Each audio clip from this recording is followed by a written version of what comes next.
Hello అండి, శ్రోతలకు నమస్కారం. నేను మీకు ఈరోజు చదివి వినిపించబోయే కొత్త నవల సూర్యదేవ రామ్మోహన్ రావు గారు రచించిన నైమిష అనే నవలండి. చదువుతున్నది లక్ష్మి. ప్లీజ్ అండి, మీకు కనుక ఈ నవల నచ్చినట్లయితే లైక్ చేయండి, షేర్ చేయండి, సబ్స్క్రైబ్ చేయండి. నావల్స్ అయితే వింటున్నారు కానీ ఎవరూ సబ్స్క్రైబ్ చేసుకోవడం లేదండి. మీరు కనుక సబ్స్క్రైబ్ చేసుకున్నట్లయితే నాకు కొద్దిగా ఎంకరేజింగ్గా ఉంటుందండి. ఇక కథలోకి వెళితే, ఎండి గారు మిమ్మల్ని ఒకసారి రమ్మంటున్నారు మేడం. బదులుగా ఉన్న కాకి నిక్కర్ను పైకి లాక్కుంటూ చెప్పాడు ఆఫీస్ బాయ్ సీను. క్యాష్ కౌంటర్లో కూర్చుని డబ్బు లెక్క పెట్టుకుంటున్న మృణాళిని ఉలిక్కిపడింది. అహంకారానికి గర్వానికి మరో పేరైన ఎండి మిస్సెస్ లలితారావు తనను పిలిచిందంటే ఏదో ముఖ్యమైన కారణమే ఉండి ఉంటుంది. నోటికొచ్చినట్లు మాట్లాడడం, ఇష్టం వచ్చినట్లు తిట్టడం మిస్సెస్ లలితారావుకు అలవాటు. తన కింద పనిచేసే స్టాఫ్ను, ఇతర ఉద్యోగుల్ని అంతకంటే ఇంకా హీనంగా మాట్లాడటం ఆమె హాబీల్లో ఒకటి. చుట్టూ చూసింది మృణాళిని. కస్టమర్స్తో సూపర్ బజార్ అంతా కిటకిటలాడుతూ ఉంది. క్యాషియర్ ఉద్యోగం అంటేనే రిస్క్తో కూడిన ఉద్యోగం. సేల్స్ గర్ల్స్ తయారు చేసిన బిల్స్ ప్రకారం క్యాష్ టాలీ కావాలి. ఏమాత్రం పొరపాటు వచ్చినా తన జీతం నుంచి కట్ చేస్తారు. ఇప్పుడే వస్తున్నాను చెప్పు అంది సీనుతో. వదులుగా ఉన్న నిక్కర్ను మరోసారి పైకి గుంజి మాయమయ్యాడు ఆఫీస్ బాయ్. మృణాళిని టైం చూసుకుంది. సాయంత్రం 4:30 కావస్తోంది. ఇంకా 30 నిమిషాలు. 5 అయితే తన డ్యూటీ అవుతుంది. మరో క్యాషియర్ వస్తుంది. క్యాష్ బాక్స్కు తాళం వేసింది మృణాళిని. సూపర్ బజార్ను కలే చూసింది. టెక్స్టైల్స్ సెక్షన్లో ఒంటరిగా ఉంది మాళవిక. మాళవిక పిలిచింది మృణాళిని. మాళవిక వచ్చింది. సృష్టి కార్యంలో నిమగ్నుడైన బ్రహ్మకు ఓ గంట తీరిక దొరికితే కాలక్షేపానికో బొమ్మను తయారు చేసి భూలోకంలోకి పంపించాడా అన్నంత అందంగా ఉండే మాళవిక మృణాళినికి బెస్ట్ ఫ్రెండ్. హాయ్ బ్యూటీ, అలసిపోయావేంటి అడిగింది మృణాళిని. పో అక్క, ఎప్పుడూ వేళాకోళమే. పొద్దుటి నుంచి సేల్స్ మా సెక్షన్లో అంది మాళవిక. మరేం లేదు, ఎందుకో ఎండి పిలిచిందట. నేను వెళ్ళి 5 నిమిషాల్లో వస్తాను. ఈలోపు ఏమైనా బిల్స్ వస్తే క్యాష్ ప్లీజ్ అంటూ మాళవిక సమాధానం కోసం కూడా ఎదురు చూడకుండా ఎండి రూమ్ వైపు వెళ్ళిపోయింది మృణాళిని. ఎండి రూమ్ ముందు ఆగింది. సింహం గుహలోకి అడుగు పెడుతున్న లేడీలా ఎండి తిడుతుందేమోననే సందిగ్ధతతో నెమ్మదిగా డోర్ తెరిచి వినమ్రంగా మే ఐ కమిన్ మేడం అంది. రా Mrinalini, in fact I am waiting for you.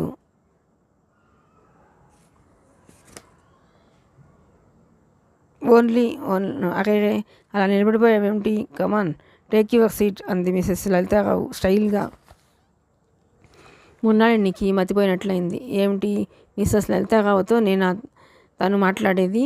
అంత మర్యాదగా ఎండి మాట్లాడడం విచిత్రంగా ఉందే. మనసులోనే అనుకుంటూ కుర్చీలో కూర్చుంది మృణాళిని. మనుషులన్న తర్వాత ఒకరికొకరు సాయం చేసుకోవాలి. అదేదో కొత్త సూత్రాల్ని తాను కనిపెట్టినట్లు, దాని మృణాళిని మర్చిపోయినట్లు ఫరంగా కూల్గా చెప్పింది ఎండి. మృణాళినికి ఏం మాట్లాడాలో తెలియలేదు. మొహమాటానికి మాత్రం అవును మేడం అంది ముక్తసరిగా. Yes, you are correct. అవును, మీరు టీ తీసుకున్నారా ప్రశ్నించింది ఎండి. కలియో వైష్ణవ మాయయో అని చిన్నప్పుడు చదువుకున్న పద్యం జ్ఞాపకం వచ్చింది ఆమెకు. ఇవాళ పొద్దునే లేచి ఎవరి మొహం చూసింది? పాలవాడా? ఆహా కాదు. పని మనిషా? ఆహా కాదు. మరి ఎవరబ్బా? ఎవరైతేనేం తాను నక్కను తొక్కొచ్చింది. లేకపోతే ఏమిటి? ఎప్పుడు సీమ టపాగా ఎలా పేలుతూ, సణుక్కుంటూ, విసుక్కుంటూ, చీరుబురులాడుతూ, కళ్ళు తాగిన కోతిలా ఉండే మా బాస్ తనను ఇంత ఆదరంగా పలకరించడం, కూర్చోబెట్టడం, పైగా టీ ఇచ్చి సత్కరించడం. ఓహ్, వాట్ ఏ గ్రేట్. ముందు టీ తాగండి ఆమె ఆలోచనల్ని కట్ చేస్తూ చెప్పింది ఎండి. మౌనంగా కప్ అందుకుంది మృణాళిని. క్యాష్ కౌంటర్ ముందు కూర్చుంటే కంప్యూటర్లా పనిచేస్తూనే ఉండాలి. పైగా క్యాష్తో కూడుకున్న వ్యవహారం కాబట్టి ఏమాత్రం పరధ్యానంగా ఉన్నా తప్పు జరిగే అవకాశం ఉంటుంది. కాబట్టి అక్కడ ఎప్పుడూ అలర్ట్గానే ఉండాలి. ప్రమాదకరమైన మనిషి కనుక ఈమె దగ్గర అలర్ట్గానే ఉండాలి. మృణాళిని ఏదో చెప్పబోతున్నట్లుగా అంది ఎండి. చెప్పండి మేడం. మరేం లేదు, మొన్న ఏదో అప్లికేషన్ పంపినట్లున్నావు? ఎస్ మేడం, ఈ నెల 15వ తారీఖు మా బాబు పుట్టినరోజు. అడ్వాన్స్ ఏమన్నా ఇస్తారేమోనని నసుగుతూ చెప్పింది ఆమె. ఎంత కావాలి?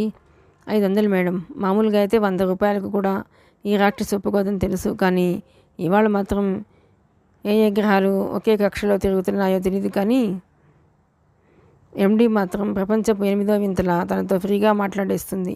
అందుకే తన మనసులోని మా కోరికను నిర్భయంగా చెప్పేసింది మృణాళిని.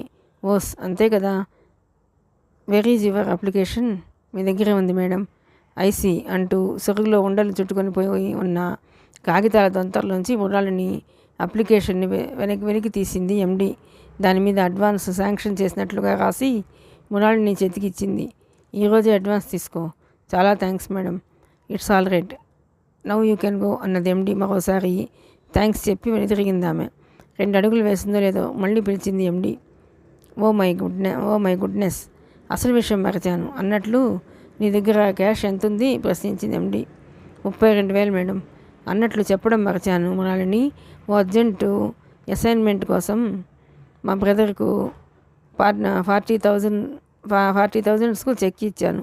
ఓ చిన్న ఇబ్బంది వల్ల బ్యాంకులో అనుకున్న టైంకు డబ్బు రెమిట్ చేయలేకపోయాను. ఆఫీషియల్ రిసిట్ రాసిస్తాను 2 రోజుల కోసం, అంటే 7వ తారీఖు దాకా మేనేజ్ చెయ్యి అంది ఎండి.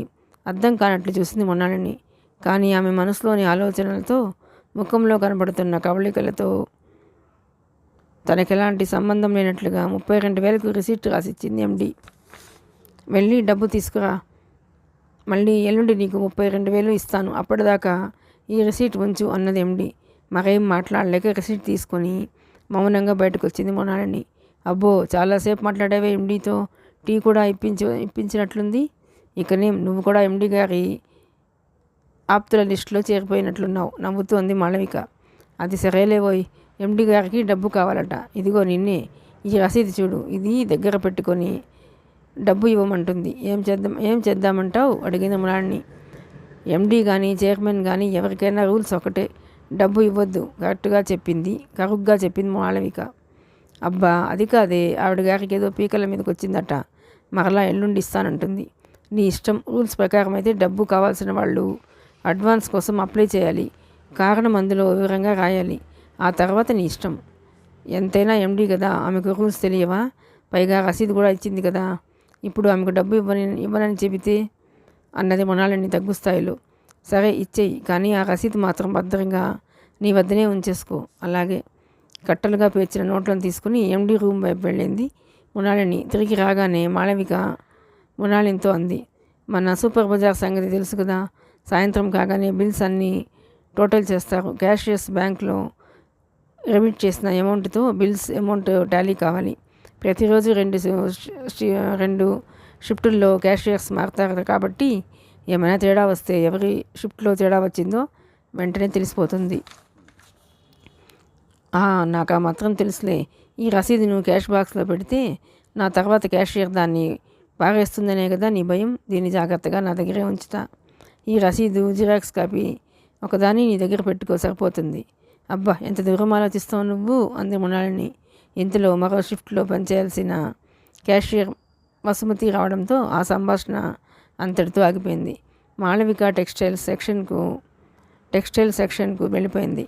క్యాష్ బాక్స్లో ఉంచాల్సిన 100 రూపాయల ఇంప్రెస్ట్ను చిల్లర రూపంలో ఉంచి వసుమతికి హ్యాండ్ ఓవర్ చేసి క్యాష్ రిజిస్టర్లో తన షిఫ్ట్లో వసూలైన మొత్తాన్ని వ్రాసి సంతకం చేసింది మృణాళిని. గడియారం టంగ్ టంగ్ అంటూ 5 సార్లు మోగింది. మగనే వస్తా అంటూ వసుమతికి చెప్పింది మృణాళిని. తర్వాత సరాసరి టెక్స్టైల్ సెక్షన్లో వెళ్ళింది. మాళవికకు టాటా చెప్పి అకౌంట్ సెక్షన్లోకి వచ్చింది. బాబు పుట్టినరోజు కోసం తీసుకున్న అడ్వాన్స్ డబ్బు వివరాలు క్యాష్ రిజిస్టర్లో రాసి శాంక్షన్ వివరాలు అకౌంటెంట్కి ఇచ్చింది. వనితా సూపర్ బజార్ బయటకు వచ్చి వెహికల్ పార్కింగ్ వైపు నడిచింది మృణాళిని. లూనాను పార్కింగ్ ప్లేస్ నుంచి రోడ్డు మీదకి తెచ్చింది. లూనా ముందు భాగంలో ఉన్న లెదర్ బ్యాగ్లో తన వ్యానిటీ బ్యాగ్ ఉంచింది. తర్వాత చీర కొంగును నడుము చుట్టూ తిప్పి దాని అంచును నడుముకు బిగించి లూనా స్టార్ట్ చేసి బషీరాబాగ్ వైపు తిప్పింది.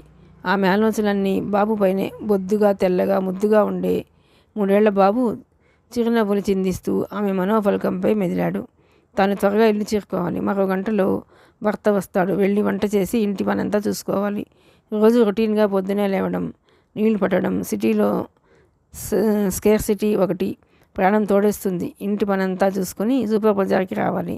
సాయంత్రం 5 దాకా చాకిరీ.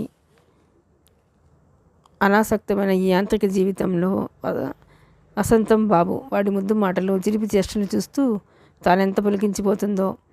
సిగ్నల్ రెడ్ లైట్ వెలగడంతో లూనాను ఆపింది.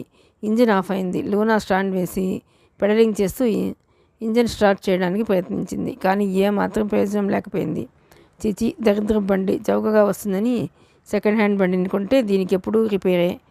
పచ్చలైట్ వెలిగింది. ఇంటి నుంచి దూసుకుపోతున్న బాణాల్లా తన పక్కనున్న వాహనాలన్నీ స్పీడ్గా దూసుకుపోతుంటే సగటు మనిషి జీవితం లాంటి తన సెకండ్ హ్యాండ్ లూనాను నడిపించుకుంటూ కొద్ది దూరంలో ఉన్న వర్క్షాప్ వద్దకు తీసుకెళ్ళింది. ఎక్స్రే చూపులతో తన శరీరాన్ని ఆపాదమస్తకం చూస్తూ లూనాను చెక్ చేయసాగాడు మురికి బట్టల మెకానిక్. ఉన్నాళ్ళకి ఒళ్ళు మండుకొచ్చింది. దరిద్ర పెదవ, ఇప్పుడే జూ నుంచో అడవి నుంచో ఈ వెదవని పట్టుకొచ్చాకలే ఉంది. జన్మలో ఆడదాన్ని చూడనట్లు ఆ చూపులు వాడును మనసులోనే తిట్టుకోసాగింది. గాడితో బహుత్ గర్వమే హై. మురికి బట్టల మెకానిక్ పళ్ళెకిలిస్తూ మగ మెకానిక్తో అన్నాడు ఒక కంటితో మురాలిని చూస్తూ. ఆహా, ఇస్కో ఆయిల్ దాల్నా పడేగా, వెకిలిగా సమాధానం చెప్పాడు వాడు. మగర్ దేఖ్నేకో బహుత్ మస్త్ మే హై గాడి. మొదటి మెకానిక్. ఏక్ బార్ చలాకే దేకో మాలూమ్ హోతా. మునాళినికి అర్థమైంది ఆ గాడిదలిద్దరూ ఉర్దూలో తన గురించి కామెంట్ చేసుకుంటున్నారని. మునాళినికి ఉర్దూ మాట్లాడడం రాదు, కానీ ఎదుటి వాళ్ళ మాటల్ని అర్థం చేసుకోగలదు. ఆమె మనసు బగ్గుమంది. లాగి చెంప పగలగొట్టాలనిపించింది కానీ సభ్యత అడ్డొచ్చి ఆ పని చేయలేకపోయింది. హమ్ జల్దీ జానేక హైజీ అని మాత్రం అనగలిగింది. హాహా మేం సాబ్ ఏ గాడికో అని మొదలుపెట్టి 5 నిమిషాల పాటు చెప్పిన మాట చెప్పసాగాడా మెకానిక్. కమీజ్ చుడిదార్లో ఎలా ఉంటుంది, గౌన్లో ఎలా ఉంటుంది ఊహించుకొని తనిదిగా తృప్తి చెందిన తర్వాత ప్లగ్ను మాత్రం క్లీన్ చేసి లూనాను స్టార్ట్ చేశాడు. వాడి ముఖాను రూపాయి విదిలిచ్చి వాళ్ళంతా కంపకం పడుతుండగా లూనాను ఎక్కి నడిపించసాగింది. కొద్ది దూరం తర్వాత మరలా లూనా ఆపక తప్పింది కాదు. అప్పుడు తన చేతుల వైపు చూసుకున్న మున్నాడినికి ఏడుపు వచ్చినంత పనైంది. ఆ మెకానిక్ గాడు తను చూస్తూ ఆ లూనా హ్యాండిల్ను ఎంత గట్టిగా పట్టుకున్నాడో ఆమెకు అర్థమైంది. ఆయిల్తో కూడిన మరకలైన హ్యాండిల్ను పట్టుకున్న తన చేతులంతా మరకలే. పచ్చలైట్ వెలిగింది. లూనాను ముందుకు దూకిస్తూ లూనాలో పెట్రోల్ పోసి 2 రోజులైందన్న విషయం జ్ఞాపకానికి వచ్చింది ఆమెకు. ఈ వాహనం ఏ క్షణంలోనైనా ఆగొచ్చు. మెకానిక్ షాపు దగ్గరే చాలా ఆలస్యమైంది. బాబు తన కోసం ఎదురు చూసి ఆలస్యం అవడంతో గుక్కపట్టి ఏడుస్తూ ఉండవచ్చు. వెంటనే పెట్రోల్ బంక్ వైపు దాకా తీసింది. లూనా ఇంజిన్ ఆఫ్ చేస్తే మళ్ళీ స్టార్ట్ చేయడానికి స్టాండ్ వేయాలి. ఇప్పుడే ఆ మెకానికల్ గాడు రిపేర్ చేశాడు. ఇంజిన్ ఆఫ్ చేస్తే స్టార్ట్ అవుతుందో కాదో అనే అనుమానంతో ఇంజిన్ను ఇలానే ఉంచింది మునాలిని. లూనాకు చేతికంది దూరంలోనే ఉండే పెట్రోల్ ట్యాంకు ప్లాస్టిక్ మొత్తం తీసింది. 2 లీటర్ ఇంజన్ ఆయిల్ చెప్పింది. లూనా ఇంజన్ సన్నగా గుర్ర అన్న శబ్దంతో మూలుగుతూనే ఉంది. అనాలోచితంగా ఆమె దృష్టి ఇందాక మెకానిక్ క్లీన్ చేసిన ప్లగ్ మీద పడింది. హడావిడిలో ఆమె గమనించలేదు కానీ ప్లగ్ ఎడ్జ్కు సేఫ్టీ కోసం అమర్చే రబ్బర్ను అలానే వదిలేశాడు ఆ మెకానిక్. ఇంతలో ట్యాంక్ నిండి పెట్రోల్ పొర్లి జాగడం, అందులో కొంత భాగం ప్లగ్పై పడడం, ఇంజన్ ఆన్లో ఉండడం వల్ల అందులోంచి వెలువడే స్పార్క్కు పెట్రోల్ బగ్గుమని మండింది. కనుక పిపాట్లో మురాళిని భయంకరమైన అగ్నిజ్వాలల మధ్య చిక్కుకుంది. హఠాత్తుగా చెలరేగిన మంటలకు బంకులో పెట్రోల్ పోయించుకోవడానికి వచ్చిన వాళ్ళు వాహనాలను కూడా వదిలేసి పరిగెత్తారు. మరో 5 సెకండ్లలో మంటలు జ్వాలామానంగా ఆ ప్రదేశాన్ని క్రమ్మేశాయి. జనమంతా కకావికలమై పరిగెత్తసాగారు. చుట్టుపక్కల ఉన్న షాపు వాళ్ళు షట్టర్లు దించేసి ముఖ్యమైన వస్తువుల్ని తీసుకుని పారిపోసాగారు. డిజిటల్ ట్యాంక్ కూడా అంటుకోవడంతో తాగులాంటి నల్లని పొగ ఆకాశంలోకి ఎగిజిమ్మింది. దాని అడుగు నుంచి ఎర్రటి మంటలు బగ్గుమంటూ మింటికెగసాగాయి.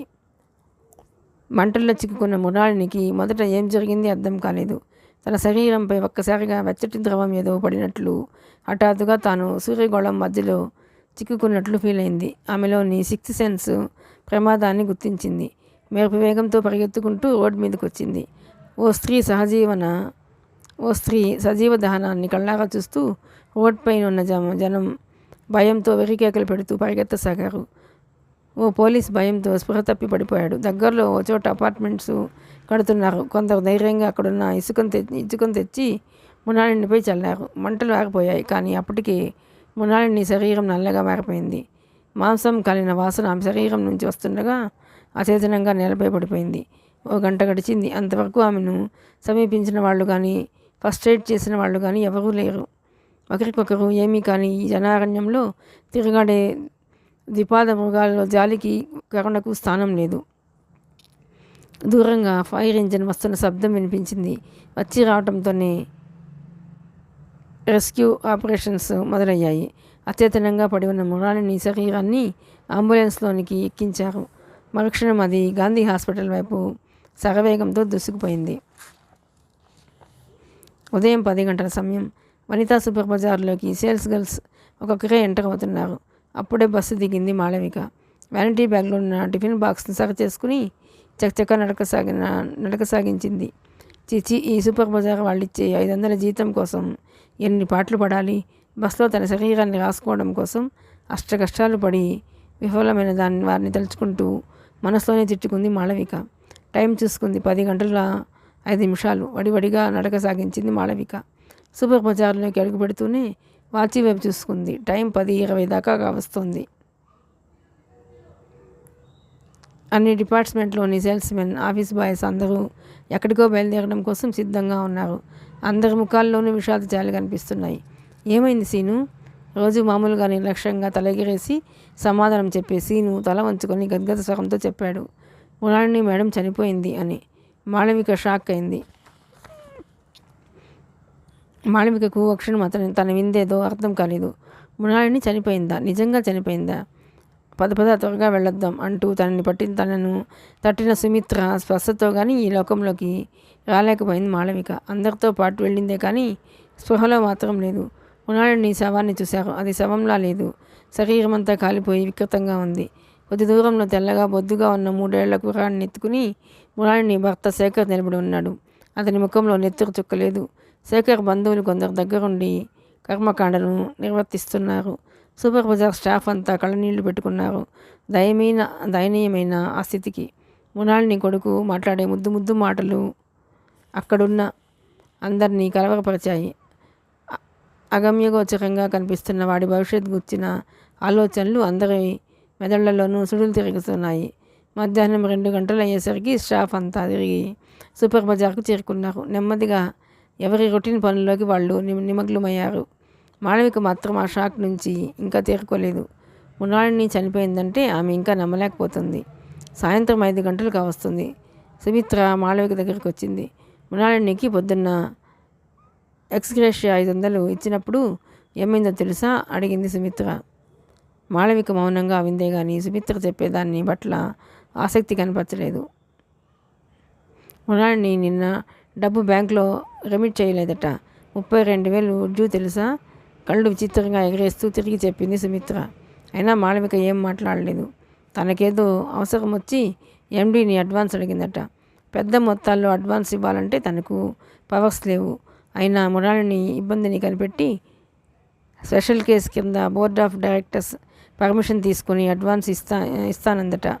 అయినా సరే ఎండీ మాటలను లెక్క చేయకుండా డబ్బు తీసుకుందట చెప్పింది సుమిత్ర. మాళవికకు కాళ్ళ కింద భూమి కదిలినట్లు అనిపించింది.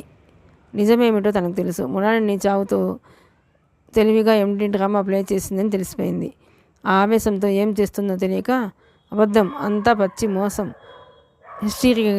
హిస్టీరికల్గా పరిసరాలను గమనించకుండా అరచింది మాళవిక. ఈసారి సుమిత్ర షాక్ తింది. మాట వరుస కూడా మాళవిక అబద్ధం చెప్పదు. పైగా మృణాళినితో మాళవికకు మంచి స్నేహం. చప్పున అనుకుంది సుమిత్ర, ఇందులో ఏదో మోసం ఉందని. అబద్ధం మోసం అంటున్నావేమిటి అడిగింది సుమిత్ర ఆశ్చర్యంగా. జరిగిందంతా వివరంగా చెప్పింది మాళవిక. ఎండీ లలితారావు సంగతి తేల్చిపారేస్తా అంటూ ఆవేశంగా ఎండీ రూమ్ వైపు వెళ్ళింది మాళవిక. ఖాళీగా ఉన్న రివాల్వింగ్ చైర్ మాళవికను వెక్కిరిస్తున్నట్లుగా నెమ్మదిగా అటు ఇటు ఊగుతోంది. మేం సాబ్ ఇప్పుడే బయటికెళ్ళారు, సీను చెప్పాడు. ఇవాళ కాకపోతే రేపు ఎక్కడికి పోతుంది? ఈవిడ సంగతి తేలుస్తాను. అసలు సంగతి అంతా బయట పెడతా. ఎంత అన్యాయం! ఆఖరికి చనిపోయిన వాళ్ళపై నిందలేస్తుందా? ఏదో డబ్బుకు కకృతిపడి. ఆవేశంతో అరుస్తున్న మాళవిక చుట్టూ స్టాఫ్ మెంబర్స్ అంతా గుమిగుడిపోయి ఏం జరిగిందంటూ మాళవిక మీద ఒత్తిడి తేవడంతో జరిగిందంతా పూసగుచ్చినట్లు చెప్పింది మాళవిక. ఆవేశంలో ఓ రాంగ్ స్టెప్ వేస్తున్నావేమో అని ఆలోచించుకునే సంయమనం కోల్పోయింది. స్టాఫ్ మెంబర్స్ గుండెలు బాదుకున్నారు. షిఫ్ట్ అయిపోయే వరకు ఉండకుండా వెంటనే మాళవిక బయటికి బయలుదేరింది. స్టాఫ్ అంతా జరిగిన దానికి ఇంకా చింతిస్తూనే ఉన్నారు. మాళవిక సరాసరి శేఖర్ ఇంటికి వెళ్ళింది. తల్లిలేని బాబుని సముదాయించలేక సతమతమవుతున్న శేఖర్. మృణాలిని హ్యాండ్ బ్యాగ్ ఎక్కడుంది శేఖర్ గారు? ఆతృతగా అడిగింది మాళవిక. తెలియదు, బహుశా కాలిపోయి ఉండవచ్చు. ఎందుకంటే కాలిపోయిన లూనా అందులోని వస్తువులు ఇంకా అక్కడే ఉన్నాయి చెప్పాడు శేఖర్ మధ్యన బాబును సముదాయిస్తూ. అతనికి గడ్డం పెరిగి తల సంస్కారం లేక జ్వరాన పడ్డవాడిలా ఉన్నాడు.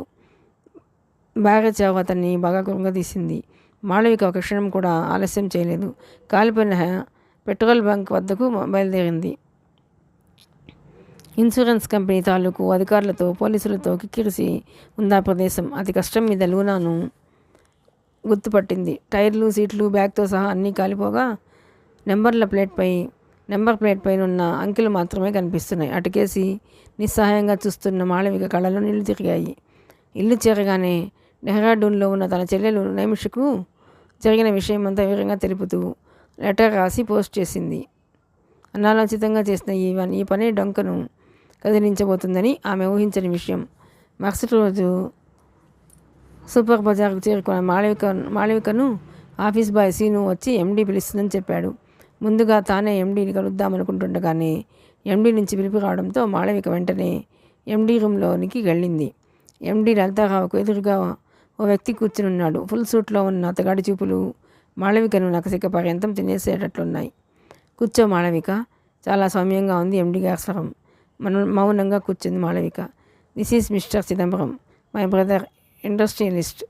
నమస్కారం అన్నది మాళవిక తనలో పెళ్ళుబుకుతున్న ఆవేశాన్ని బలవంతంగా అణుచుకుంటూ. ప్రతిగా నమస్కారం చేశాడు అతను. లలితారావు చెప్పడం మొదలెట్టింది. బై మా బ్రదర్ ఎండీ రోడ్లో ఓ షోరూమ్ తెరుస్తున్నాడు. 2 రోజుల్లో షాప్ ఓపెన్ అవుతుంది. నువ్వు ఓ వారం రోజుల పాటు అక్కడనే పనిచేయాలి అంది ఎండీ మస్ట్ అన్న భావాన్ని పరోక్షంగా వ్యక్తపరుస్తూ. సారీ మేడం, అది నా వల్ల కాదు. ఎందుకు కాదు? మీకు చెప్పాల్సిన అవసరం నాకు లేదు. నేను సూపర్ బజార్ ఎంప్లాయీనే కానీ మీరెవరింట్లో పనిచేయమంటే వాళ్ళ ఇంట్లో పనిచేసే పని మనిషిని కాను విసురుగా సమాధానం చెప్పింది. లలితారావు అహం దెబ్బతింది. ఏది మంచో ఏది చెడో నీ నుంచి నేర్చుకోవాల్సినంత కర్మ నాకేం పట్టలేదు. నీ అపాయింట్మెంట్ ఆర్డర్ను ఒకసారి చూసుకో. రాష్ట్రంలో ఎక్కడైనా సరే మీరు పని చేయాల్సి ఉంది. మిమ్మల్ని ట్రాన్స్ఫర్ చేసే హక్కు, డెప్యుటేషన్పై పంపే హక్కు మేనేజ్మెంట్కు అంటే మేనేజింగ్ డైరెక్టర్కు ఉన్నాయి. గెయిటీ కాస్మెటిక్స్ కంపెనీ ఉత్పత్తులన్నిటికీ మనమే పంపిణీదారులం. కంపెనీకున్న క్లియరింగ్ అండ్ ఫార్వర్డింగ్ ఏజెంట్ చిదంబరానికి సహాయం అందించడం మన విధి. నీకు రైటింగ్లో ఆర్డర్స్ పంపిస్తున్నాను. రేపటి నుంచి వారం రోజుల పాటు అక్కడే పనిచేయి. ఆ లాజిక్ నువ్వు కాదనలేకపోయింది మాళవిక. ఆ నిస్సహాయతలోంచి పెళ్ళుబికిన ఆవేశంతో. మిమ్మల్ని ఎవరు అడిగేవాళ్ళు లేరనే కదా మీరు ఇష్టం వచ్చినట్లు మాట్లాడేది? అభం శుభం తెలియని అమాయకురాలు మృణాలిని దగ్గర డబ్బు తీసుకొని మనిషి పోగానే నాకేం తెలియదని చెబుతున్నా మీరు ఎలాంటి మాటలైనా మాట్లాడతారు, ఏ పనైనా చేస్తారు. ఆవేశంలో ఆమె ఏం మాట్లాడుతున్నది ఆమెకి సరిగ్గా అర్థం కావడం లేదు. లలితారావు ఓసారి ఉలిక్కిపడి అంతలోనే తిరిగి సర్దుకుంది. యూనియన్ లీడర్ అనుకుంటున్నావా? నా సర్వీస్లో ఇంతమందిని చూశాను. నెత్తి మీద జుట్టును చూపుతూ అందామె. Mind your own business, you can go విసురుగా అంది. మాళవిక లేచింది. అప్పటి వరకు మౌనంగా వాళ్ళ సంభాషణ వింటున్న చిదంబరం కలుగజేసుకున్నాడు. నేను విషయం చెబితే మీరేం అనుకోరనుకుంటాను. మాళవిక వైపే చూస్తూ మాట్లాడసాగాడు. లలితారావు గుడ్లు మిటికరించి చూడసాగింది. శుభమా, నీ ఓ షాప్ ఓపెన్ చేస్తున్నప్పుడు మీరు అలా కోపంగా అయిష్టంగా మాట్లాడుకోకూడదు. అధికారపూర్వకంగానే మీ ఎండీ గారు చెప్పిన అవసరం దృష్ట్యా మిమ్మల్ని ప్రాధాయపడుతున్నాను అన్నాడు చిదంబరం. అవసరం దృష్ట్యా అన్న పదాన్ని మరింత ఒత్తి పలుకుతూ. మాళవిక ముసకొట్టిన పాములా విసురుగా లేచి ఆ గదిలోంచి బయటపడింది. విన్నావు కదా ఆ మురాళిని? ఇది ఫ్రెండ్స్, నేను డబ్బు తీసుకున్న సంగతి చెప్పేసిందని నిన్న ఆఫీస్లో అందరి ముందు ఆవేశపడ్డప్పుడే తెలిసిపోయింది. టేబుల్ మీదకు వంగి లో వాయిస్తూ అంది. చిదంబరం మౌనంగా తలూపాడు. మన అదృష్టం బాగుండి నేను ఇచ్చిన రిసిప్ట్ స్లిప్ ఆ ఫైర్ యాక్సిడెంట్లో కాలిపోయింది. లలితారావు కంగారును కప్పిపుచ్చుకుంటూ అంది. మరి ఇంకా భయం దేనికి? నిర్లక్ష్యంగా అన్నాడు చిదంబరం. ఆ స్లిప్ని ఫోటో స్టాట్ తీయించి ఉంటే దానికోసం ఇది వేట మొదలెడుతుంది. ఇప్పటికే కొంతమందికి నా మీద అనుమానంగా ఉంది. ఈ సాక్ష్యాన్ని సమస్యను తొలగించుకోవటం మంచిది. అందుకే దీన్ని నీ దగ్గరికి పంపిస్తున్నాను. అర్థమైంది అనుకుంటాను మర్మగర్భంగా చూస్తూ అంది. ఆ ఫోటో స్టాట్ సంగతి నువ్వు చూసుకో. దీని నోరు నేను నొక్కేస్తాను. యూ డోంట్ వరీ దిలాసాగా అన్నాడు చిదంబరం. ఒకటి మాత్రం గుర్తుంచుకో, ఈ పోస్ట్లో నేనున్నంతవరకే మన ఆటలు సాగుతాయి. మాళవికను ఏం చేయాలనేది పరోక్షంగా తెలియజేస్తూ అంది. టెక్స్టైల్ డిపార్ట్మెంట్లో ఎవరూ లేరు కస్టమర్స్. తనలోని ఆవేశానికి బ్రేకులు వేయడం కోసమా అన్నట్లు పోస్ట్ మ్యాన్ వచ్చి లెటర్ ఇచ్చాడు. కవర్ మీద ఫ్రమ్ అడ్రస్ చూస్తూనే ఆమెలోని కోపమంతా మటుమాయమైంది. అది డెహ్రాడూన్ నుండి మాళవిక చెల్లెలు నైమిషా రాసిన లెటర్. తనకన్నా ఎక్కువ పట్టుదల, పౌరుషం, ఎలాంటి ఇబ్బందినైనా అధిగమించగల ఆత్మస్థైర్యం ఉన్న నైమిష ఉత్తరం రాసిందంటే బహుశా తన ఉత్తరానికి ప్రతిస్పందనే అయి ఉంటుంది. తన ప్రాణమిత్రురాలు మున్నాళ్ళని చావు సహజమైందేనా? ఎలాగూ చనిపోయింది కనుక సాక్ష్యం లేదు కనుకే ఎండి నాటకమాడిందా? అడ్వాన్స్ తీసుకోవడం, ఆ సాయంత్రమే చనిపోవడం అంతా పగడ్బందీగా వేసుకున్న ప్లానా? వీటిని శోధించాలంటే దానికొక నమ్మకమైన వారి తోడు కావాలి. అది తన చెల్లెలే అయితే మరీ మంచిది. ఆలోచిస్తూ 1కి 2 సార్లు లెటర్ చదువుకున్న మాళవిక ఆనందంతో ఆ లెటర్ను గుండెలకు హత్తుకుంది. ఇంతలో ఆఫీస్ బాయ్ వచ్చి మేనేజర్ పిలుస్తున్నాడని చెప్పాడు. మాళవిక మౌనంగా మేనేజర్ సీటు వద్దకు వెళ్ళి ఆయన ఇచ్చిన ఆఫీస్ ఆర్డర్పై సంతకం చేసి తన కాపీని తీసుకుంది. రేపటి నుంచి వారం రోజుల పాటు Gaiety cosmetics company clearing and forwarding agent Chidambaram ఆఫీస్లో పనిచేయాల్సిందిగా ఎండి లలితారావు ఇచ్చిన ఆర్డర్స్ అవి. మాళవికకు నైమిష రాసిన లెటర్ గురించి ఆలోచన అంతా. ఎంత ధైర్యం నైమిషకు! మనసులో పొంగుతున్న ఆలోచన తరంగాల్ని ఓ కాగితంపై వ్రాసి కవర్లో పెట్టి నైమిషకు పోస్ట్ చేసింది. సాయంత్రం కాగానే ఆఫీస్ నుండి బయటపడింది మాళవిక. మరుసటి రోజు ఆఫీస్ టైంకు బయలుదేరుతున్న మాళవిక ఇంటి ముందు ఓ కారు వచ్చి ఆగింది. డ్రైవర్ వినయంగా సాల్యూట్ కొట్టి తాను గెయిటీ కాస్మెటిక్స్ కంపెనీ నుంచి వచ్చినట్లుగా చెప్పాడు. ఆమెకు ఒక క్షణం చిరాకు వేసింది. అయినా వీధిలో అందరి ముందు అల్లరిపడాల్సి వస్తుందని కారుకి కూర్చుంది. కారు బయలుదేరింది. దాని వేగం అంతకంతకు పెరగటం గమనించి అంది, ఎందుకంత ర్యాష్గా డ్రైవ్ చేస్తావు అని. కారు స్పీడ్ తగ్గినట్టుగా తగ్గి 5 నిమిషాల తర్వాత రెట్టింపైంది. డ్రైవర్, ఆఫీస్ సరోజినీదేవి రోడ్లో అయితే ఎక్కడికి తీసుకెళ్తున్నావు? డ్రైవర్, ఆఫీసు సరోజినీదేవి రోడ్లో అయితే ఎక్కడికి తీసుకెళ్తున్నావు? అర్థం కాక అడిగింది ముందు సీటు మీదకు వంగి. జీడిమెట్ల ఫ్యాక్టరీకి వెళుతున్నామమ్మా. అయ్యగారు అక్కడనే ఉన్నారు. కారును స్పీడ్గా నడుపుతూనే సమాధానం ఇచ్చాడు డ్రైవర్. మాళవిక విసుక్కుంది. 20 నిమిషాల తర్వాత కారు జీడిమెట్లలోని ఓ ప్రైవేట్ భవనం ముందు ఆగింది. డ్రైవర్ ముందు దారి తీస్తుంటే వెనుక మాళవిక నడవసాగింది. అదొక పాటుపడ్డ భవంతిలా ఉంది. చాలా కాలంగా మనుషులు సంచరించినట్లుగా ఆ ఇంటి వాతావరణం తెలియజేస్తోంది. మాళవిక మనసులో ఏదో అనుమానం. అయినా సరే భయపడ్డం తన స్వభావానికి విరుద్ధం. పరిస్థితి ఎంతటి ప్రమాదకరమైనా సరే ఎదిరించడం తప్ప రాజీ పడే ప్రసక్తే లేదు అనుకుంటూ ఆమె ఓ గదిలో ప్రవేశించింది. డ్రైవర్ ఓ చోట ఆగాడు. మాళవిక అతని వైపు ప్రశ్నార్థకంగా చూసింది. కుడివైపు తిరిగి తిన్నగా వెళ్ళండమ్మా. అతని గొంతులోని మార్పునకు పసిగట్టింది మాళవిక. తాను ఆపదలో చిక్కుకోబోతున్నట్టుగా తన 6th సెన్స్ చెబుతోంది. కాళ్ళల్లో దడ, గుండెలో గుబులు, శరీరం కంపిస్తున్నట్టుగా ఉంది. ఇంతలో ఎక్కడి నుంచో ఫారెన్ సెంటు వాసన గుప్పన వచ్చింది. ఆమె ఆ వాసనను గుర్తించింది. అది చిదంబరం లలితారావు ఎదుట కూర్చున్నప్పుడు వచ్చిన సెంటు వాసన. చప్పున తేరుకొని చురుగ్గా ఆలోచించింది. ఎండి రోడ్లో ఆఫీస్ని ఇక్కడికి రప్పించుకోవడంలో ఏదైనా ఎత్తుగడ ఉందా?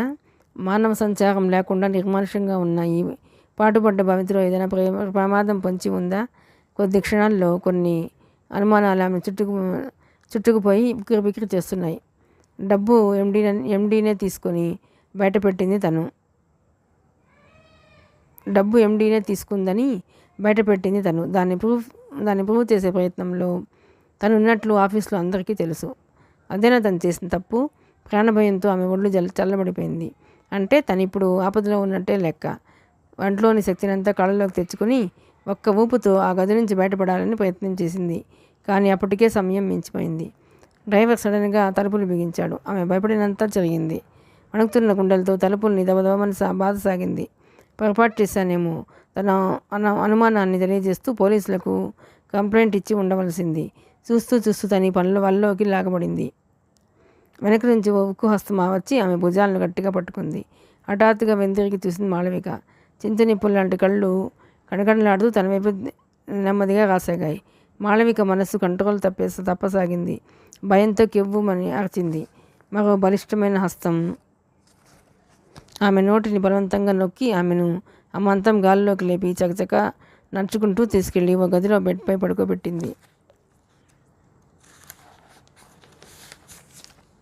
నైమిష అద్దంలో తన రూపాన్ని తను తీరా చూసుకుంది. ఓసారి వాచి వంక చూసుకుని తను పనిచేసే బ్యాంకుకి వెళ్ళడానికి గాను తన ఫ్లాట్ తలుపు తెరిచింది. బయట జోరున వర్షం. విసుక్కుంటూ షెల్ఫ్లో హ్యాంగర్కి వేలాడదీసిన రెయిన్ కోట్ని తీసుకుని ఫ్లాట్కు తాళం వేసి బయలుదేరింది. వర్షం ఆగిపోయింది కానీ సన్నని తుంపర ఈదురుగాలికి తోడై చికాకెత్తిస్తున్నాయి. బ్యాంకు ఉద్యోగులంతా హాల్లో నిలబడి ఉన్నారు. బ్యాంక్ ప్రెమిసెస్లోని ప్రతి అంగుళాన్ని గాలించిన తర్వాత కానీ ఉద్యోగులు ప్రవేశించడం జరగదు. అది ప్రతినిత్యం జరిగే తతంగమే. అంతర్జాతీయంగా పెరిగిపోతున్న హింస కుట్రలతో బ్యాంక్ దోపిడీలు ఏ పద్ధతుల్లో జరుపుతారో తెలియని అనూహ్యమైన పరిస్థితుల్లో బ్యాంక్ యాజమాన్యం వారు చేసిన కట్టుదిట్టమైన ఏర్పాట్లవి. ప్రతాప్ నెమ్మదిగా హాల్లోకి ప్రవేశించాడు. అందరూ అతన్ని విష్ చేయసాగారు.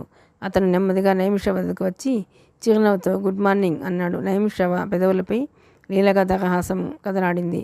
ప్రతిగా గుడ్ మార్నింగ్ అంటూ ఉండగా క్యాషియర్ ప్రతాప్ సింగ్ అందుకున్నాడు. అబ్బో ఏం వర్షం రా బాబు.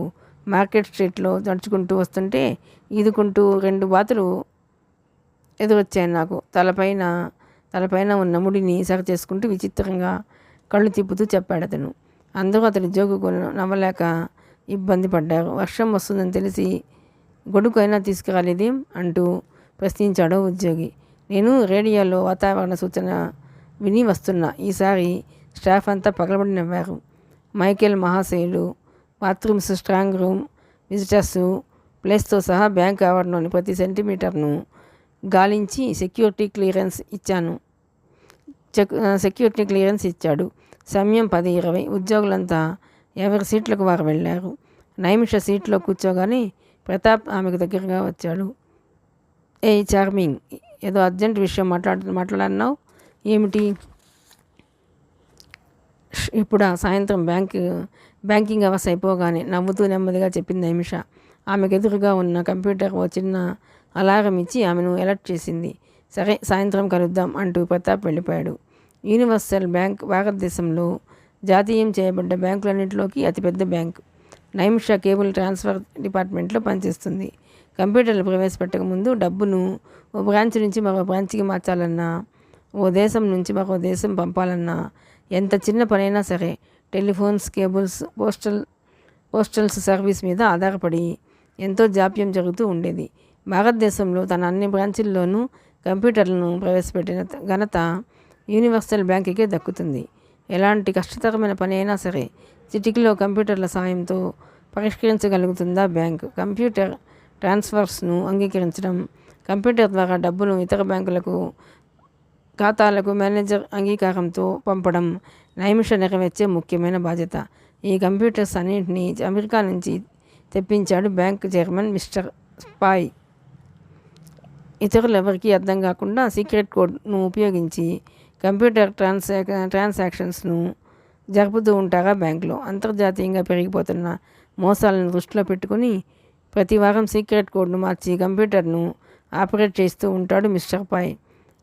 మాస్టర్ కంప్యూటర్ కోడ్ మార్చినప్పుడల్లా అన్ని బ్రాంచీలకు సీక్రెట్ కోడ్ను తెలియజేయడం, ఆ కోడ్ను బ్యాంక్ మేనేజర్ తప్ప ఇతర ఉద్యోగులు ఎవరూ తెలుసుకోకపోవడం వల్ల యూనివర్సల్ బ్యాంకులో మోసాలు జరిగినట్లు కానీ ఖాతాదారులకు అసౌకర్యంగా కానీ ఇంతవరకు జరగలేదు. నైమిష యాంత్రికంగా పనిచేసుకుపోతూ ఉంది. సాయంత్రం 5 కాగానే బయలుదేరింది. బ్యాంక్ ఆవరణ దాటి లాన్స్లో ప్రతాప్ కోసం ఎదురు చూడసాగింది. కరెక్ట్గా 5:10కి వచ్చాడు ప్రతాప్. ఏమిటో చార్మింగ్, ఏదో పెద్ద విశేషం ఉందని చెప్పి ఇప్పుడు ఏం మాట్లాడవేం? నిశ్శబ్దాన్ని కట్ చేస్తూ అడిగాడు ప్రతాప్. నైమిష నిశ్శబ్దంగా టీ తాగుతూ అలాగే కూర్చునిపోయింది. నైమిషకున్న ఒకే ఒక ఫ్రెండ్ ప్రతాప్. అతనితో తన అక్క నుంచి వచ్చిన ఉత్తరం గురించి చెబుదామనుకుంది. అరగంట సేపు అతని ఎదురుగా ఉన్నా ఏమీ చెప్పలేకపోయింది. మాళవిక బాధగా మూలిగింది. ఆమె అతి కష్టం మీద కళ్ళు తెరవగలిగింది. తనపై ఏదో బల్లూకం కూర్చున్నట్లు అబ్బా సహించలేకపోతుంది. హఠాత్తుగా లైటు వెలిగింది. ఎదురుగా చిదంబరం దిగంబరంగా ఎలుగుబంటిలా ఉన్నాడు. అసహ్యంతో తల తిప్పుకుంది మాళవిక. హఠాత్తుగా తన శరీరం వైపు చూసుకుంది. ఆశ్చర్యం, తను నగ్నంగా ఉంది. ఒక్కసారి సిగ్గుతో కుంచుకుపోయింది మాళవిక. పైపెచ్చు వంటి నొప్పుల్ని అప్పుడే గుర్తించగలిగింది. జరిగిపోయిందేమిటో అర్థమైపోయింది. హేయంగా తను స్పృహలో లేని సమయంలో తనను అనుభవించాడు శారీరకంగా. ఒక్కసారిగా ఆమెకు ఏడుపు ముంచుకొచ్చింది. చిదంబరం బంగారు రంగులున్న ద్రవాన్ని గ్లాసులో కొంపుకొని ఒకే గుక్కలో తాగేశాడు. నెమ్మదిగా తూలుకుంటూ ఆమె వద్దకు వచ్చాడు. చాచి లెంపకాయ కొడదామని ప్రయత్నించింది. అప్పుడు కానీ ఆమెకు అర్థం కాలేదు తన కాళ్ళు చేతుల్ని ఆ మంచానికే కట్టేశారని. చిదంబరం వికటంగా నవ్వాడు. ఎంత పొగరు నీకు అంటూ తర్వాత మరికాస్త ద్రవాన్ని నింపాడు. ఆమెకు దగ్గరగా వచ్చి ముక్కును శ్వాస ఆడకుండా పట్టుకున్నాడు. అప్రయత్నంగా నోరు తెరిచింది ఆమె. అంతే, గ్లాసుడు ద్రవము నోటి ద్వారా లోపలికి వెళ్ళిపోయింది. మగతగా మత్తుగా పడుకుంది మాళవిక. ఈసారి మెలకు వచ్చేసరికి ఓ బట్టతల చింపాంజీ తనపై కూర్చున్నట్లు అనిపించింది. మగతగా కళ్ళు విప్పి చూసింది. మిస్టర్ రావు మిస్సెస్ లలితారావు భర్త. అసహ్యం వేసింది మాళవికకు. వాళ్ళ రహస్యాల్ని బయట పెడతానని కొన్నాళ్ల పాటు బంధిస్తారనుకుంది. కానీ ఇలా తనను నాశనం చేస్తారని ఊహించని మాళవిక షాక్ తింది. ఆ రాత్రి ఎలా గడిచిందో అర్థం కాలేదు. తెల్లవారుతూనే ఆమె కట్లు విప్పబడ్డాయి. ఎలాగో ఓపిక చేసుకుని స్నానం పూర్తి చేసింది. అదంతా క్షుణ్ణంగా పరిశీలించింది. తాను బందీ ఎలా ఎన్నాళ్ళు ఉండాలో. తలుపు దగ్గర జరుగుతున్న సంభాషణ చెవులు రిక్కించి వింది. మర్యాదగా తలుపు తీ, అధికారపూర్వకంగా ఓ కంఠం ఆజ్ఞాపిస్తుంది. పెద్దయ్య గారికి తెలిస్తే నా ఉద్యోగం ఉండదు బాబు. నేను చెప్పినట్లు చేయకపోతే ఇప్పుడే నీ ఉద్యోగం ఖాళీ. బాబు పిల్లలు గల్లోడిని అంత లేసి మాటలనకండి. మరేంటిరా నకరాలు పోతావు? తీరాతి తాళం తీసిన చప్పుడు మరుక్షణంలో ఎవడో ఒకడు రాక మానడు. మాళవిక గదంతా వెతికింది. ఏమీ కనిపించలేదు. ఇంతలో బళ్ళున తలుపు తెరుచుకుంది. ఓ యువకుడు లోపలికి వచ్చి గడియ పెట్టాడు. ఓహ్, ఫెంటాస్టిక్ బ్యూటీ. రాత్రంతా తాగుతూ ఉన్నాడేమో. మాటలు ముద్దగా ఉన్నాయి. మాళవిక లేచింది. తలుపు వైపు పరిగెత్తింది. ఆ యువకుడు తడబడుతూ ఆమె వెంటబడ్డాడు. తలుపు తీసింది ఆమె. ఎదురుగా ఉన్న కాపలా మనిషిని ఒక్క తోపు తోసి పరిగెత్తింది. ఆమె పరిగెత్తుతూనే ఉంది. ఆ యువకుడు సన్నగా నవ్వాడు. అతనేం కంగారు పడలేదు. తలుపు దాకా పరిగెత్తిన మాళవిక అది మూసి ఉండటంతో ఎటు పోవాలో తోచక అటూ ఇటూ పిచ్చి పట్టిన దానిలా తిరగసాగింది. మాళవిక అతడి వైపు చూసింది. ఎక్కడో చూసినట్లుగా ఉంది. అవును, జ్ఞాపకం వచ్చింది. అతడు మిస్సెస్ లలితారావు కొడుకు. ఆమెకు ఏడుపు ముంచుకొచ్చింది. చిచి, ఏమిటిది? తన శరీరాన్ని లలితారావు తమ్ముడు, లలితారావు భర్త ఇద్దరూ పంచుకున్నారు. ఇప్పుడు లలితారావు కొడుకు కూడానా? నో అనుకుందామె. నీకు 10 సెకన్లు టైం ఇస్తున్నాను. మర్యాదగా వచ్చి గదిలో పడుకో. రమేష్ బాబు అల్లరైపోద్దేమో. కాపలావాడు ప్రాధాయపడసాగాడు బయట నుంచి. చాచి లెంప పగలగొట్టాడు రమేష్. 1, 2, 3, 4 అతను వరుసగా అంకెలు లెక్క పెడుతూనే ఉన్నాడు. మాళవిక స్తబ్దుగా అలానే నిల్చుండిపోయింది. రమేష్ సన్నగా ఈల వేసి టైగర్ అంటూ పిలిచాడు. కాలభైరవుడి ప్రతిరూపం లాంటి టైగర్ భయంకరంగా మాళవిక పైకి దూకింది. అచ్చు తోడేళ్లా భయంకరంగానున్న అల్సేషియన్ డాగ్ దాటికి మాళవిక పరుగుపెట్టింది. కానీ ఏం ప్రయోజనం లేకపోయింది. మాళవిక గదిలోకి వెళ్ళక తప్పలేదు. తప్పించుకొని పారిపోయే ప్రయత్నం చేసినందుకు గాను సిగరెట్తో వీపుపై 10 వాతలు పెట్టాడు రమేష్. 7 రాత్రులు 7 పగళ్ళు ఆ ఘోరకృత్యం నిర్విఘ్నంగా జరిగిపోతూనే ఉంది. వంతుల వారీగా చిదంబరం, మిస్టర్ రావు, రమేష్లు వచ్చిపోతూనే ఉన్నారు. ఆమె ప్రతిఘటించడం మానేసింది. సమయం కోసం వేచి చూస్తూ తప్పించుకునే పథకం గూర్చి ఆలోచింపసాగింది. ఇంత జరిగాక బ్రతికి ఎవరిని ఉద్ధరించాలి? కాపలాదారు వద్ద కొద్ది నమ్మకాన్ని సంపాదించి కాగితం, పెన్ సంపాదించగలిగింది. నైమిషకు లెటర్ వ్రాసి పోస్ట్ చేయగలిగింది ఆమె. మైకేల్ సంజయ్ పరీక్షలన్నింటినీ పూర్తి చేసి సెక్యూరిటీ క్లియరెన్స్ ఇచ్చిన తర్వాత బ్యాంకు ఉద్యోగులంతా తమ సీట్లోకి చేరారు. నైమిష గ్రీన్ కలర్ శారీలో దేవకన్యలా మెరిసిపోతుంది. కంప్యూటర్ డివిజన్ డైరెక్ట్గా చైర్మన్ కంట్రోల్లోనే ఉంటుంది. సీక్రెట్ కోడ్ నెంబర్స్ను తరచుగా మార్చాల్సి ఉంటుంది కనుక తమ ఖాతాదారులందరికీ మ్యాగ్నటైజ్డ్ కోడ్ ఉన్న డిపాజిట్ స్లిప్స్ ఇవ్వడం జరుగుతుంది. దానివల్ల ఖాతాదారుడు తాను డిపాజిట్ చేయదలుచుకున్న డబ్బును ఆ స్లిప్పై రాసి కంప్యూటర్కు అందిస్తే అతని ఖాతాలో సెకండ్ కన్నా తక్కువ సమయంలోనే డిపాజిట్ చేయబడుతుంది. కానీ అప్పుడప్పుడు కొంతమంది ఖాతాదారులు తమ వద్దనున్న మ్యాగ్నటైజ్డ్ కోడ్ ఉన్న స్లిప్స్ తీసుకురాకుండా వస్తారు. అలాంటి వాళ్లకు నైమిష స్వయంగా స్లిప్స్ ఇస్తుంది. ఆమె సీట్లో కూర్చున్న మొదటి 4 గంటలు చాలా బిజీగా గడిపింది. వైర్ ట్రాన్స్ఫర్స్ అన్నీ 2 మార్లు చెక్ చేయడం, ప్రతి ట్రాన్సాక్షన్కి కోడ్ను చెక్ చేయడం, అవతల పార్టీ కోడ్లను చెక్ చేసుకోవడంతో మరో ఆలోచన ఏది ఆమె మనసులోకి రాలేదు. సమయం 3 గంటలైందనగా చైర్మన్ నుంచి పిలుపొచ్చింది. కమాన్ బేబీ, నీకో గుడ్ న్యూస్ అన్నాడు మిస్టర్ పాయ్. చెప్పండి సార్. కంప్యూటర్ డివిజన్ 1 హైదరాబాద్ రీజియన్లో స్టార్ట్ చేయబోతున్నారు. నువ్వు ఎప్పటి నుంచో హైదరాబాద్ వెళ్ళాలని కలకంటున్నావు కదా అన్నాడు. ఈ వార్త ఆమెకేం సంతోషం కలిగించలేదు. బై నువ్వు ప్రతాప్ పెళ్లి చేసుకోవాలనుకుంటున్నారటగా. ఆశ్చర్యంగా ఉంది సార్. ఈ విషయం మీకెలా తెలిసింది? మా ఇద్దరికీ తప్ప మరెవరికీ తెలియదే. నిజంగా విస్తుపోయింది ఆమె. అలాంటివన్నీ తెలుసుకుంటాను కాబట్టి ఈ పొజిషన్లో ఉన్నా. బిగ్గరగా నవ్వాడు. అంతలోనే ముఖాన్ని గంభీరంగా మార్చి, నీలా కష్టించి పనిచేసే వాళ్ళంటే నాకెంతో ఇష్టం. కావాలంటే మీ ఇద్దరిని హైదరాబాద్ ట్రాన్స్ఫర్ చేస్తా. మీలా కష్టపడే వాళ్లకు ఈ బ్యాంక్ అన్ని సౌకర్యాలు ఇస్తుంది అన్నాడు ఆయన. థ్యాంక్ యూ సార్ అందామె. సరే హనీమూన్కి వెళ్ళి త్వరగా రండి. అది కాదు సార్, నాకు ఇంకా పెళ్లి కాలేదు కదా. ఓ మర్చిపోయాను కదూ. సెలవు మాత్రం ఎక్కువ రోజులు పెట్టకు. కంప్యూటర్ ఫీడింగ్ కష్టమవుతుంది. Once again thank you sir. Mention not. Naimisha 5 కాగానే ప్రతాప్తో కలిసి అతని ఇంటికి వచ్చింది. ఆమె రాక కోసమే ఎదురు చూస్తున్నట్లుగా ప్రతాప్ తల్లిదండ్రులు ఎదురు చూస్తున్నారు. వస్తూనే నైమిషను పరిచయం చేశాడు. ఆమె ఆ ఇద్దరికీ నమస్కరించింది. చూడమ్మాయి, ఇంతకీ నువ్వు ప్రతాప్ పెళ్లి చేసుకుంటామంటారు? ఇంగ్లీష్లో ప్రశ్నించాడు ప్రతాప్ తండ్రి కనకారావు. నైమిష అవునన్నట్లుగా నెమ్మదిగా తల ఊపింది. ఏంటోనమ్మా, ఈ కాలపు కుర్రవాళ్ళంతా అంతే అన్నట్లు ప్రతాప్ నీకు చెప్పే ఉంటాడనుకుంటా. అతనికి ఓ అయిన సంబంధం ఉంది. అంతా సరిగ్గా జరిగితే ఆ ప్రమీలకు వీడికి పెళ్ళైపోయేది. చల్లగా అసలు విషయం బయటపెట్టింది ప్రతాప్ తల్లి. నైమిష ఏమాత్రం నిరాశ చెందలేదు. నవ్వుతూ ప్రతాప్ వైపు చూసింది. మరి మీ కుటుంబం సంగతి ఏమిటమ్మాయి? ప్రశ్నించాడు కనకారావు. మా నాన్నగారు వ్యాపారం చేస్తూ ఉండేవారు. ఓ కారు ప్రమాదంలో తల్లి తండ్రి ఇద్దరూ చనిపోయారు. మేమిద్దరం అక్కా చెల్లెళ్ళం. మా అక్క హైదరాబాద్లో ఓ సూపర్ బజార్లో పనిచేస్తూ ఉంది. తెలుసులే అమ్మాయి. మీ అక్కకు పెళ్ళయిందా? ఇంకా లేదు. ఓహో. కనకారావు అసంతృప్తిగా పెదవి విరిచాడు. అతనికి సంబంధం ఏమాత్రం ఇష్టం లేదని అతని ముఖ కవళికలే స్పష్టపరుస్తున్నాయి. ప్రతాప్ తల్లి వంక చూసి, నువ్వేమన్నా అడుగుతావా అన్నాడు. నేను అడిగేదేంటి?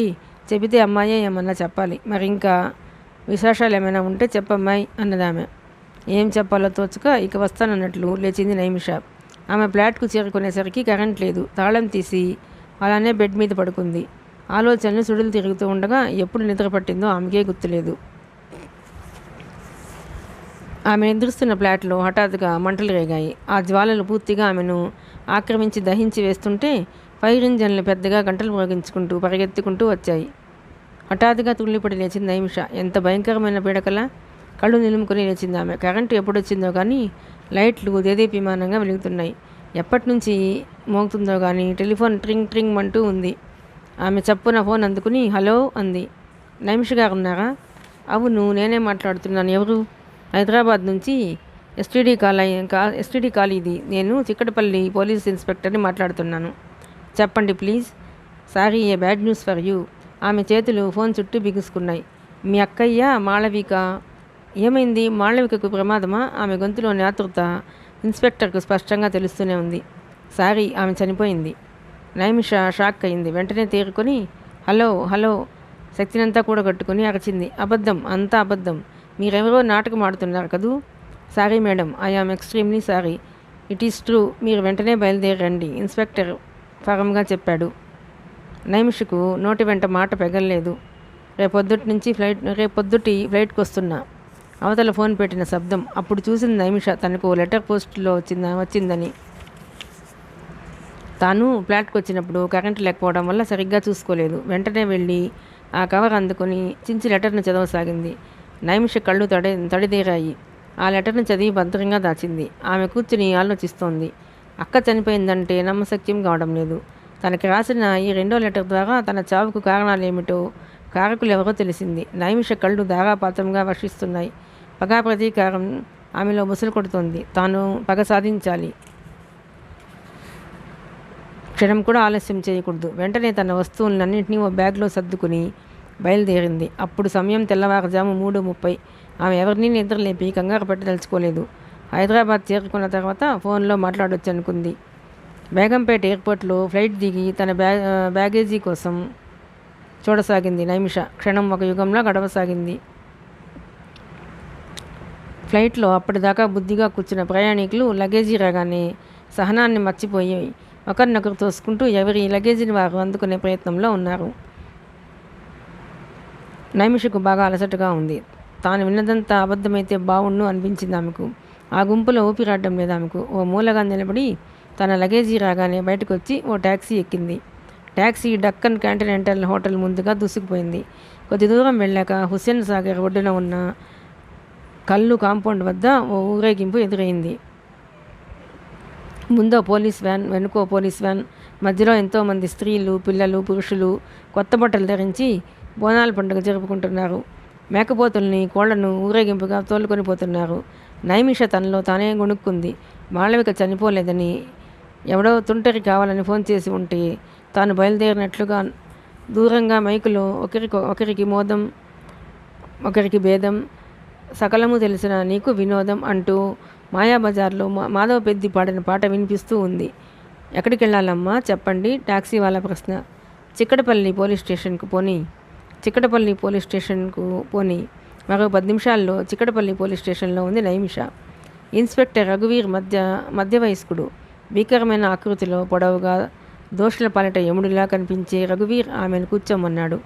సారీ, సిటీలో బోనాల పండుగ సందర్భంగా బందోబస్తు ఏర్పాట్లలో బిజీగా ఉన్నాను. మీ అక్క మాళవిక మీకు లెటర్ రాసి పెట్టింది అంటూ ఓ చిన్న కాగితం ఆమె చేతికి ఇచ్చాడు. కాగితం మడతలు విప్పి నిశ్శబ్దంగా చదివింది నైమిష, జీవితంలో అన్నిటా ఓడిపోయిన నన్ను క్షమించు, మీ అక్క మాళవిక. ఒకే ఒక్క వాక్యంలో గజిబిజిగా ఉన్న సంతకంతో ఉన్న ఆ లెటర్ను తిరిగి ఇచ్చేసిన నైమిష మనసులో అనేకమైన సందేహాలు, 1,00,000 ప్రశ్నలు. ఇన్స్పెక్టర్ ముఖంలోకి చూసింది. అనుమానించదగ్గ చూపులేవి అతని ముఖంలో కనిపించలేదు. బహుశా ఇతనికి పూర్తి విషయం తెలిసి ఉండదు. ఒకవేళ తెలిసినా తన వద్దనున్న లెటర్ ఆధారంగా దోషుల్ని పట్టుకోవడం సాధ్యపడదు. మిస్టర్ రావు, చిదంబరం, రమేష్, మిస్సెస్ లలితారావు అందరినీ తానొక్కతే శిక్షించగలదా? చట్టం వీళ్లను తన పరిధిలో ఏమాత్రం శిక్షించగలదు? పదండి వెళదాం అన్నాడు ఇన్స్పెక్టర్. జీప్లో గాంధీ హాస్పిటల్కు వెళ్ళారు. మార్చరీ రూమ్లో మాళవిక డెడ్ బాడీ ఉంది. దుఃఖం ఆపుకోలేకపోయింది నైమిష. మౌనంగా రోధించసాగింది. నీ చావుకు కారకురాలైన వారిని సర్వనాశనం చేస్తానక్క. తల్లివి, తండ్రివి, సర్వస్వం నువ్వే అయ్యి నువ్వు కాలిపోతూ క్షణక్షణం నా క్షేమమే ఆశిస్తూ నన్ను పెద్ద చేస్తా నీకు ఈ దురవస్థ కల్పించిన వాళ్ళను క్షమించను మనసులోనే ప్రతిజ్ఞ చేసింది నైమిష. ఇన్స్పెక్టర్ డాక్టర్తో మాట్లాడుతున్నాడు. మేడం, అటాప్సీ జరిపిన తర్వాతనే శవాన్ని మీకు హ్యాండ్ ఓవర్ చేస్తాం. ఇలాంటి కేసుల్లో అటాప్సీ తప్పనిసరిగా జరపాలి అన్నాడు డాక్టర్. అలాగే కానివ్వండి చెప్పింది నైమిష. ఆ రోజు సాయంత్రమే కాచిగూడలోని ఎలక్ట్రిక్ శ్మశాన వాటికలో మాళవిక అంత్యక్రియలకు ఏర్పాటు చేసింది నైమిష. అంత్యక్రియలు పూర్తి కాగానే మాళవిక గదిలోకి వచ్చింది నైమిష.